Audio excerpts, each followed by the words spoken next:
നല്ല ചൂടുള്ള സമയത്ത് തണുത്ത പഴങ്കഞ്ഞി കുടിക്കുമ്പോൾ എന്താ സുഖമല്ലേ.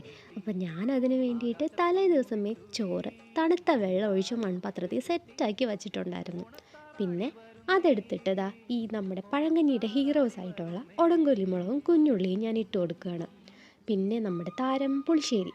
പുളിശ്ശേരി അല്ലെങ്കിൽ തൈരില്ലാതെ എന്ത് പഴങ്കഞ്ഞിയല്ലേ. അപ്പം ഞാൻ പുളിശ്ശേരി ആവശ്യത്തിൽ കൂടുതൽ ഒഴിച്ചു കൊടുക്കുന്നുണ്ട്, കാരണം വീട്ടിലെല്ലാവരും പുളിശ്ശേരി പ്രിയരാണ്. പിന്നെ നമ്മുടെ സൈഡിലോട്ട് മാറിയിരിക്കുന്ന രസത്തിന് വിഷമാവണ്ടല്ലോ എന്ന് കരുതി കുറച്ച് രസവും ഒഴിക്കുന്നുണ്ട് കേട്ടോ. പിന്നെ അച്ചാറുകളിൽ പ്രിയം കടുമാങ്ങ അച്ചാർ. അപ്പോൾ അതുകൊണ്ട് തന്നെ ഒട്ടും കുറയ്ക്കുന്നില്ല, ആവശ്യത്തിൽ കൂടുതൽ കടുമാങ്ങ അച്ചാറും ഇട്ട് കൊടുക്കുന്നുണ്ട്. പിന്നെ നമ്മുടെ പഴങ്കഞ്ഞിയുടെ മെയിൻ ഹീറോ ആയിട്ടുള്ള ഉണക്കമീൻ, പക്ഷേ അവൻ ഔട്ട് ഓഫ് ഫോക്കസ് ആയിപ്പോയി ഗൈസ്. പിന്നെ അവൻ്റെ പഴങ്കഞ്ഞിയിലോട്ട് വെച്ച് കൊടുക്കുന്നുണ്ട്, പക്ഷേ അവൻ കഞ്ഞിയിലോട്ട് മുങ്ങിപ്പോയി.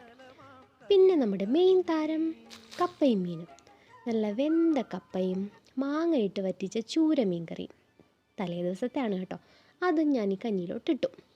എന്നിട്ട് നമ്മുടെ ഈ ഉണക്കമീനിനെ സൈഡിലോട്ട് മാറ്റി വെച്ച് ഈ ഉടങ്കൊല്ലിമുളകും ഉള്ളിയും കറികളും എല്ലാം കൂടെ ഞെരടി മിക്സ് ചെയ്യുന്ന ഈ പ്രോസസ്സ് ഉണ്ടല്ലോ, ഇതിലാണ് നമ്മുടെ എല്ലാ വിഭവങ്ങളുടെയും ടേസ്റ്റ് ഈ പഴങ്കഞ്ഞിയിലോട്ട് ഇറങ്ങുന്നത്.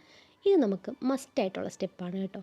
ഇതിങ്ങനെ മിക്സ് ചെയ്തിട്ട് കുടിക്കുമ്പോൾ ആ ഒരു ഫീലുണ്ടല്ലോ, അത് ഏത് ബിരിയാണി കഴിച്ചാലും കിട്ടില്ല എന്നാണ് എൻ്റെ ഒരു അഭിപ്രായം. എന്തായാലും നിങ്ങളുടെ അഭിപ്രായം എന്താണെന്ന് കമൻറ്റ് ചെയ്യാൻ മറക്കണ്ട. ഇതേപോലെ നാടൻ വിഭവങ്ങൾ ഇഷ്ടമുള്ളവർ ചാനൽ സബ്സ്ക്രൈബ് ചെയ്യാൻ മറക്കരുതേ. ബായ്.